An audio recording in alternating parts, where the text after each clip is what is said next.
अब आप चाहे लॉ स्टूडेंट्स हो, जुडिशियल स्टूडेंट हो, कॉमन मैन हो, और अगर आप ए का इस्तेमाल कर रहे हो ना, तो संभल जाओ, सुधर जाओ। इस वीडियो को जरूर देख लेना, नहीं तो क्या होगा ना, आपको अपने छोटे से आलस की ना बहुत भारी कीमत चुकानी पड़ सकती है, चाहे पैसे से, अपने टाइम से।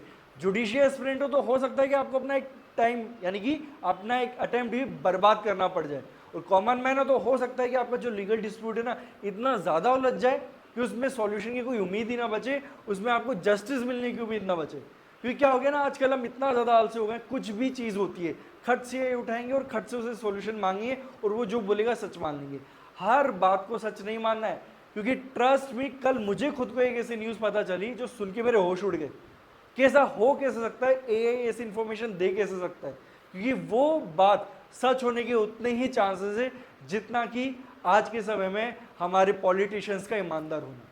तो यहां पर क्या है वो न्यूज़ जो मुझे पता चली, और आपको क्यों एआई से संभल के रहना है, और क्या तरीका है कि अगर आप एआई इस्तेमाल भी करना चाहते हो ना, तो कैसे एआई इस्तेमाल करना है जिससे आप बहुत ही ज़्यादा मुश्किल में ना फंसो। तो ये सारी चीज़ें बताऊंगा इस वीडियो के अंदर। तो सबसे पहले वो न्यूज़ देखते हैं जिसको देख के मेरे होश उड़ गए, और अगर कोई जुडिशियल एस्पिरेंट है तो बहुत ज़्यादा रिलेट कर पाएगा। देखो न्यूज़ क्या है, एआई के ऊपर किसी स्टूडेंट ने डाला आरजेएस एग्जाम 2026, और क्या news I, Rajasthan judicial preliminary examination 2026 is schedule for 18 मई 26, यानी कि आज से 4-5 दिन बाद आरजेएस का प्री एग्जाम हो रहा है। और इंटरेस्टिंग बात यह है कि 2026 में तो कोई वैकेंसी नहीं है आरजेएस की, एग्जाम होना तो बहुत दूर की बात है। तो यानी कि ए आपको ये बोल रहा है कि 18 तारीख को आपको एग्जाम देना है जुडिशियल एस्पिरेंट्स को, और यहाँ पर तो एक्चुअल में कोई वैकेंसीज नहीं है, फॉर्म ही रिलीज नहीं हुए, फॉर्म ही नहीं भरे गए, तो ये 18 मई को कौन सा एग्जाम हो रहा है। तो जब ये न्यूज़ मुझे किसी स्टूडेंट ने भेजी और पूछा कि सर क्या मुझसे गलती हो गई कि मैंने फॉर्म नहीं भरा, फॉर्म कहीं मिस तो नहीं हो गया मुझसे, तो फिर मैंने क्लेरिफाई करके बताया कि नहीं, ये न्यूज़ बहुत ज़्यादा गलत है, ये जो एआई इंफॉर्मेशन दे रहा है इसका दूर दूर तक रियलिटी से कोई लेना देना ही नहीं। तो इस तरीके से एआई आपको मिसगाइड कर सकता है। इसके अलावा अगर मैं आपको बोलूँ, बहुत से ऐसे स्टूडेंट्स हैं जो हमारी क्लासेस के अंदर भी होते हैं, वो क्या करते हैं, कुछ भी डाउट होगा पहले एआई से पूछेंगे कि एआई बता दो।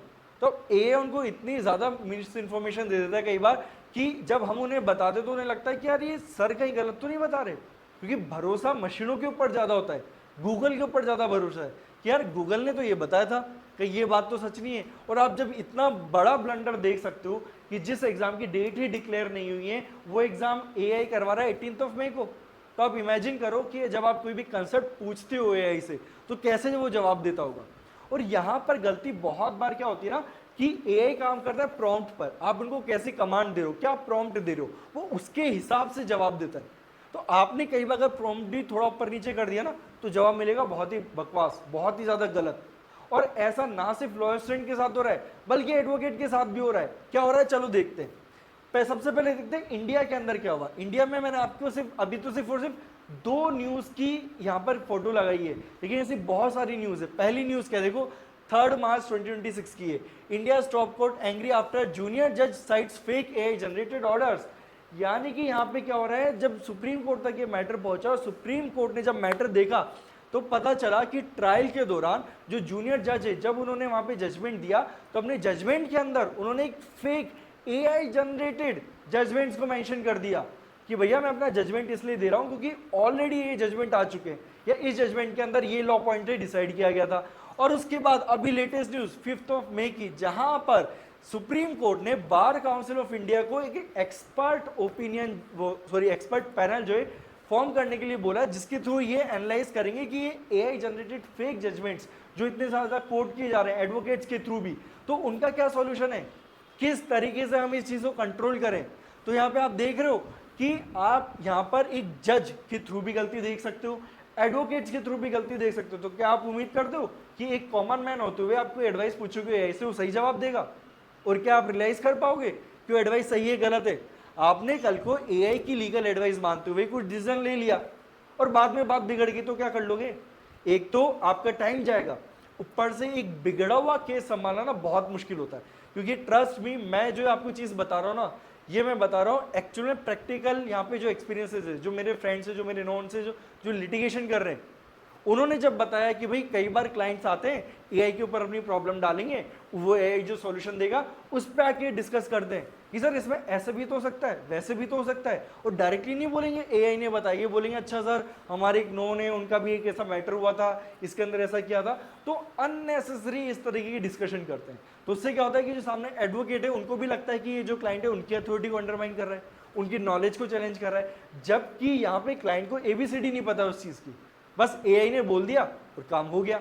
और कई बार तो वो इतनी भी जहमत नहीं उठाते कि एक्चुअल में किसी रियल एडवोकेट से जाके एडवाइस ले लें, एआई ने बोला और काम कर देते हैं। फिर जब बात बिगड़ती है ना तब आते हैं एडवोकेट के पास, और फिर जब एडवोकेट उस बिगड़े हुए काम को संभालने के ज़्यादा पैसे चार्ज करेंगे, ऑब्वियस सी बात है, अगर पहले सीधे सीधे केस आ रहा था तो सिंपल सा काम हो सकता था। आप किसी डॉक्टर के पास जाओ, बुखार है, अगर वो बुखार को डायग्नोज करके सिंपल पैरासीटामोल देता है, ठीक है। आपने कल को आपको मलेरिया हुआ है और आपने वहाँ पे गूगल की बात मान के पैरासीटामोल ले लिया, कुछ और ले लिया, और वो जो मलेरिया है वो और ज़्यादा एग्रीवेट हो गया और भी आपको बीमारी होगी, तो ऑब्वियसली बात है ना, इलाज का खर्चा ज़्यादा आएगा।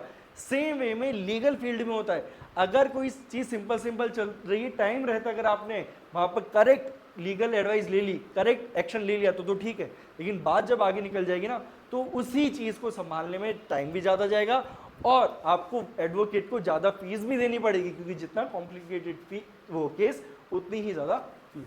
तो इस तरीके से भरोसा करना छोड़ दो एआई के ऊपर, चाहे आप एक लॉ स्टूडेंट हो या एक कॉमन मैन हो। एआई को अगर आपको इस्तेमाल करना भी है ना तो ज़्यादा से ज़्यादा आप इतना कर सकते हो कि उससे बिल्कुल बेसिक चीज़ पूछ सकते हो। आप ये पूछ सकते हो कि भैया यहाँ पे मेरा क्या राइट अराइज हो रहा है, या फिर यहाँ पे मेरी क्या लाइबिलिटी अराइज हो रही है किसी भी मैटर में, तो आपको एक बेसिक आइडिया लग सकता है। लेकिन अल्टीमेटली आप जाओ किसी रियल एडवोकेट के पास जो आपको एक्चुअल में गाइड कर पाए। और अगर आप एक लॉ स्टूडेंट हो ना तो एआई पे अगर भरोसा ना करो तो ही बढ़िया है, क्योंकि अगर आप एक लॉ स्टूडेंट हो तो आपके पास टीचर्स अवेलेबल है। आप अगर ग्रेजुएशन कर रहे हो या मास्टर्स कर रहे हो, आप कॉलेज के अंदर हो, यूनिवर्सिटी में हो, टीचर से क्वेश्चंस पूछो, वहां से जवाब लो। अगर आप एक जुडिशियल एस्पिरेंट्स हो, किसी कोचिंग इंस्टीट्यूट से जुड़े हो, टीचर से क्वेश्चन पूछो। आप वहाँ पे टीचर्स को फीस किस लिए दे रहे हो? एआई चलाने के लिए थोड़ी ना दे रहे हो। तो जब आप किसी इंस्टीट्यूट से जुड़े हो तो वहाँ पे आप टीचर से तो उनसे क्वेश्चंस पूछो, उनसे जवाब मांगो। एटलीस्ट वहाँ पे ऑथेंटिसिटी की आपको अश्योरिटी मिलेगी कि टीचर जो आपको जवाब देगा ना करेक्ट देगा, टीचर कभी गलत जवाब नहीं देगा आपको। और अगर टीचर को नहीं पता तो आपको वो ये बोलेंगे कि मैं नेक्स्ट डे रिसर्च करके लाता हूँ, लेकिन जवाब जरूर देंगे और करेक्ट जवाब देंगे। इसलिए एआई पे भरोसा करना बंद कर दो। और अगर आपको ये लग रहा है कि मैटर तो क्या ये छोटा मोटा मैटर इंडिया के अंदर हो रहा है, अभी मैं आपको एग्जांपल देता हूँ यूएसए का। यूएसए को तो हम आप इंडिया से एडवांस कंट्री मानते हो, यूएसए में देख लो क्या हो रहा है। यूएसए के फिर से मैं आपको 2 केसेस बता रहा हूं, जिसके अंदर तो एक इंसिडेंट कब का है 2023 यानी कि आज से 3 साल पहले का इंसिडेंट है, वो भी मई मंथ का ही, यानी कि सेम मंथ लेकिन 3 साल पहले। पहली news, 2 US lawyers find for submitting fake court citation from ChatGPT। Fine लगा दिया एडवोकेट्स के ऊपर, कुछ नहीं किया, आलस दिखाया, मैटर था, उस ChatGPT पे पूरा मैटर डाला, ChatGPT ने फेक केसेस बताए और वही साइट करके वहां पे फाइन लगा दी, पड़ गया फाइन। दूसरी न्यूज, ChatGPT के अंदर US lawyer admit using AI for case research. ये भी सेम ChatGPT का ही मैटर है लेकिन अलग अलग मैटर से। तो ये सिर्फ ना सिर्फ इंडिया के अंदर हो रहा है बल्कि दूसरी कंट्रीज में भी हो रहा है। और जो बहुत से लोगों की साइकोलॉजी ने रही यार यूएसए है तो कुछ वहाँ पे लोग ज़्यादा पढ़े लिखे होंगे, ज़्यादा अच्छे से काम करते होंगे, है ना। कुछ लोगों का ये थोड़ा सा होता है माइंडसेट कि यार यूएसए के अंदर चीज़ हो रही है तो वहाँ तो लोग थोड़ी ज़्यादा एडवांस है टेक्नोलॉजिकली भी और नॉलेज वाइज भी, तो वहाँ तो ऐसे कैसे हो रहा है। तो आप देख सकते हो कि एआई कितना ज़्यादा खतरनाक है कि वो जजेस को भी समझ में नहीं आ रहा कि केस सही है गलत है, एडवोकेट्स को भी समझ में नहीं आ रहा।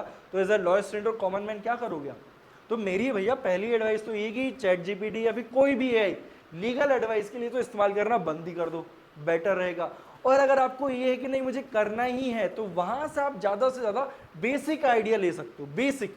लेकिन अल्टीमेटली किसी एक्सपर्ट की एडवाइस लो ताकि आप अपना समय भी बचाओ और पैसा भी बचाओ। तो अगर आपको लगता है ना कि आपने कभी पास्ट में एआई का इस्तेमाल करते हुए अपने पैसे बचा लिए तो एक बार उस पर एडवाइस लेके देखना किसी रियल एडवोकेट की। शायद हो सकता है कि आपको और भी ज़्यादा बेनिफिट मिल सकते थे लेकिन एआई की एडवाइस की वजह से आपको नहीं मिला, या फिर आप कोई एक्शन ले सकते थे लेकिन एआई ने आपको मना कर दिया।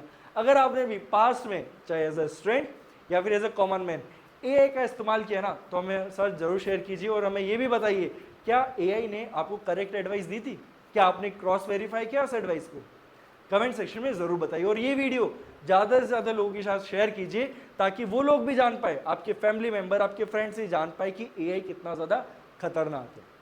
So that's all for today. अब मिलते हैं एक नए वीडियो में एक नए टॉपिक के साथ, तब तक के लिए गुड बाय।